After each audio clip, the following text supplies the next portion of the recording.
If you've been watching me for any amount of time, you know I talk a lot about how to make money, how to generate more income for yourself and your family. Or a lot of my videos, I talk about fitness, how to build a better physique. I see this comment all the time when people say, oh, I don't need to be super ripped, I just want to be happy. Or I don't need a bunch of money, I just want to be happy. I want to believe you. I know some of you guys are just coping. You say, you really don't want to try hard. You know what I'm saying? You say that as a coping mechanism. However, some of you really mean it. I'm going to tell you to be happy. You don't need more money to be happy. It'd probably be advantageous to have more resources. More resources can help facilitate happiness. Better health will help you facilitate happiness too, but you can be happy right now and you can maintain that indefinitely. And I'm gonna show you how. I discovered what I'm about to tell you when I was in my early 20s, after my father killed himself, right? I started going into a depression. Years later, I was diagnosed with bipolar 2. I never had to take medication because I learned how to manage it. And I'm gonna show you that method on how to manage your emotions and increase happiness. And if I can do this with bipolar, I know that if you have a regular brain, you'll experience even better results. This is a way to increase happiness and sustain it indefinitely if you do this right. And I know this works because I've taught this to like literally thousands of people, thousands of students. 100% of them have experienced an improvement in mood as a result of practicing what I'm about to tell you. I've talked about this before in other videos, but I've never made a dedicated video towards this topic. And I feel like now is the perfect time. So I always noticed through my life, I would go through depressive episodes and I didn't understand why, but I knew that it wasn't normal because I would think about like suicide and think about death. And I was like, this is not normal. And then one day I got the idea to start tracking my mood. I've been a personal trainer for like over 25 years. When I first started training people, as soon as they started tracking their calories and tracking their macros, I noticed that the mere act of tracking improved the results and we were able to make better decisions based off their tracking. At the same time, I went to business school and I learned that all like the best businesses or any serious business, they track like every metric of the business, every dollar that goes in, everything's been, obsessively tracking every metric. And I learned that, well, what if I applied that to my actual mood? And here's what it looked like. I used to carry a notebook around. It was one of the moleskin notebooks, one of the small ones that you can fit in your pocket. And every day I would draw the graph and it would look like this, 1 to 10. 10 would be like when Drake saw the Raptors win the NBA championship. He was pretty excited. And 1 would be, hey man, some guy sitting at home, bottle of Jack Daniels, a revolver. He's trying to decide, man, is he gonna go to work tonight? And then I would just mark every hour that I was awake. And then I would set like an alarm to go off every 2 hours. And this is before the iPhone was invented, right? I started doing this a long time ago. I'm old. And I would just mark it throughout the day. Like, what was my mood throughout the day? You know what I'm saying? So probably wake up sad, maybe work out, feel a little better. And I would just notice that throughout the day, my moods fluctuate. Everyone's moods fluctuate throughout the day. When you do this, you get a graph. Everyone's mood is like this. Everyone's moods will fluctuate throughout the day, especially if you're a woman. And what I started to do was I would take notes of the lows and I would take note of the peaks. So the peaks and the valleys. And I would write down what they were, like what was happening, what caused those peaks and valleys in mood. I started to get data. And what I would try to do over time, once I got the data, was like, okay, I was try to stop doing the things that lowered the mood. You know what I'm saying? And if I noticed, sometimes it would be people.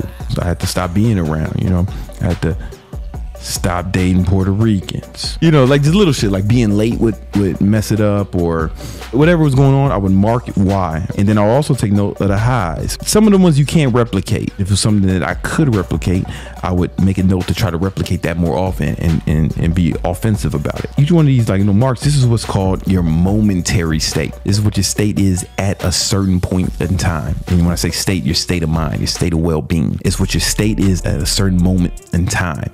But that's subject to change. Everybody's state is going to change. No one's going to stay exactly the same. However, once you start to add these things up, you get what? An average for the day. And this is what's called your baseline state. Everyone has a baseline state. And what you'll notice is no matter how high your state gets, it's probably going to go back to baseline at some point. And no matter how low it gets, that's the beauty of it, right? No matter how low it gets, it'll probably go back to baseline at some point. But baseline states, they're malleable too, right? It's just where you are at the minute. And the baseline state is the average of your momentary states. So when people say they want to be happy, I hope they don't mean they want their lives to be an unbroken boulevard of green lights and they never experience anything that would affect their emotions negatively, because that's comically unrealistic. There's no version of reality where that will ever happen to you or any other human who has ever lived. Read the Bible. The stories of Jesus crying. You know what I'm saying? The stories of Jesus, they said when he caught the motherfuckers gambling in the church, it says in the Bible, he said he turned over tables. That means he flipped the table up. I'm willing to bet almost none of you have seen somebody do that shit in real life. That shit is wild. To flip a table over, that shit is insane, right? So even Jesus can have a drop in momentary state. What I hear, he was a good guy. I don't care how controversial this may sound.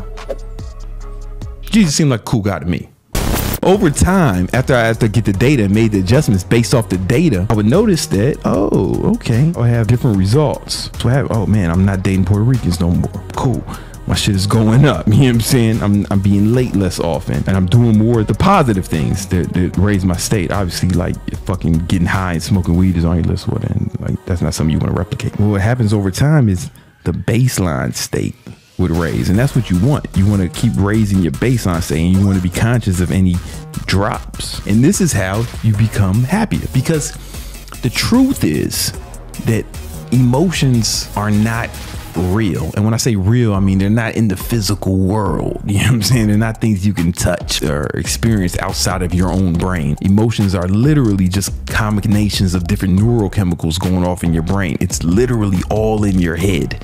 Emotions are biological, but you can train your biology. So once you start getting in the habits of stop doing the things or stop being in the experience that lower your state, and you start doing the things that raise your state more, you start to train your biology, you start to train your nervous system to produce more of the neurochemicals that make you happy. Dopamine, serotonin, oxytocin, as opposed to the neurochemicals that make you sad. Fucking cortisol and some other shit that whose names escape me at the moment. But you know what the fuck I'm talking about. There's a bunch of it. It's like you actually can train your nervous system to make the happy emotions default, because make no mistake, emotions are biological. They are your nervous system, and they can be changed and they can be altered by you when you find the things that alter them. Now, this is how I did it back in the day, like to fucking Stone Age on paper. Then in 2009, I think it was, the homie Stevie Jobs came out with something called the iPhone. And then at some point there was an app made called imoodjournal that does the same exact thing. I think it costs like $2. I'm not affiliated with them. They should though. Hey, I'll take the money. I'll take the money. I promise you I will. But in the meantime, it's free. Well, it's free for me to advertise them to you, but you got to pay like $2 or some shit. If you complain about $2 and you have problems that are beyond the scope of anything I can handle in this video, but it does the exact same thing, like 1 to 10. And the beauty of it, it adds it up for you. So I can see my data throughout the day and over time, and I can see what are the things that cause the spikes and the highs. I can do the exact same thing, but it's digital. And then it also gives me a summary. Over the last week, my mood was 8.1. That's pretty fucking high for me. Over the last month, it was 7.7. I'm killing this happy shit. So when people say, man, I don't want to work that hard, I just want to be happy. Bitch, I'm happier than you. And I got data to support that. The cheat code is to set notification, just like the only notification that goes up, and I make it go off like every 2 hours. And just, hey man, how you feeling, bro?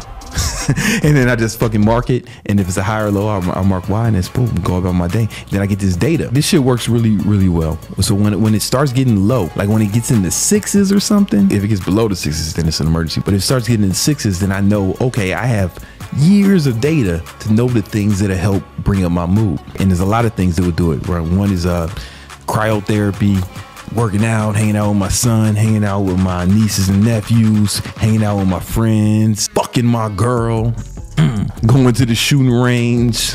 Like, I got a whole list of things I can do that make myself happy. I know they will make me happy. I have data to support that shit. I can just start doing those things more often. Also, in my calendar, I have a lot of those things scheduled on a consistent basis. If I know the things that cause the peaks in happiness, then it makes a lot of sense for me to prioritize them. So I schedule them on my calendar. A lot of them, right? I know when I'm gonna work out. I know when I'm gonna meditate. I plan shit with my son. I plan shit with my nieces and nephews. I plan shit with my girl. I plan the things that make me happy, that so I can have a higher rating. And when I hit a low number, I try to make the next one higher. I might not be able to go from fucking 4 to 10, but how do I just get it higher? And I have a whole list of things that I know will bring it up. Anybody who does this over a long enough period of time, I know for a fact that you'll experience an improvement in mood and well-being. Because when people say, man, I don't need to make all this money, I just want to be happy, or money won't make you happy.